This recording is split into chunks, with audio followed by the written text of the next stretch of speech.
Yes, there have been positive signs recently. The world lived through the period of office of an American president whose behaviour, attitudes, and some would argue mental state was such that in the final months of his term of office, senior politicians asked their most senior military people to ensure that he would not be able, as Commander-in-Chief, to launch a nuclear strike on a whim. He was replaced in January by a new president who, within days of taking office, concluded a renewed strategic arms reduction or START treaty with Russia. That will now run for a further 5 years. Coincidentally, at the same time, the United Nations affirmed that a treaty on the prohibition of nuclear weapons had come into force, supported by 86 nations and ratified to date by 54, making the possession, testing and use of nuclear weapons illegal under international law. The downside is that the world's handful of nuclear weapon states, including the UK, have chosen to ignore it, as it says there. And in fact, the UK, without explanation or justification, has announced its intention to increase by 40% the number of nuclear weapons Britain possesses, a decision that contravenes the Nuclear Non-Proliferation Treaty that this country signed in the 1970s.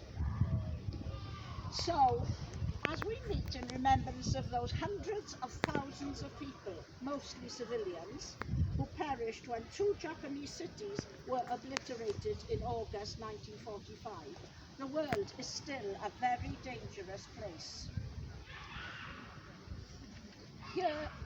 Here's a recent statement from the governor of Hiroshima, Hirohito.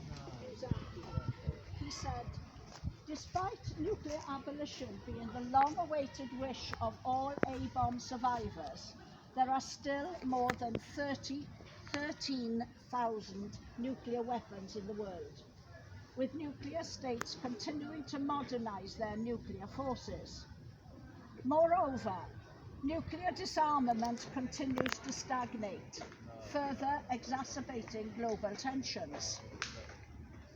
And his view is shared by the Bulletin of the Atomic Scientists, an organization established shortly after the war by, among others, Albert Einstein. Today, it numbers 13 Nobel laureates amongst its members. The Bulletin maintains the so-called doomsday clock that assesses the likelihood of worldwide catastrophe from multiple sources. Writ large amongst them is nuclear war and climate change. The organisation has looked at the current threats, particularly at a time when the world is struggling with the COVID pandemic, and its conclusion is chilling.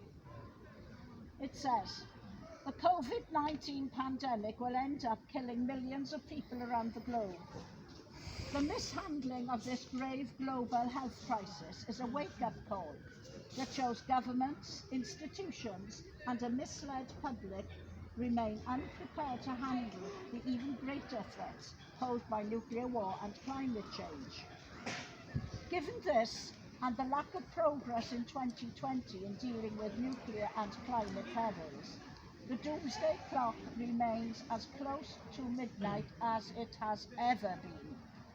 Just 100 seconds to midnight. We are here today, just a small group of people, but our presence is echoed by similar groups throughout the world, not to mention larger organisations, and of course the country of Japan, where ceremonies today continue to bear witness to the destruction caused by and the threat that still exists from nuclear weapons.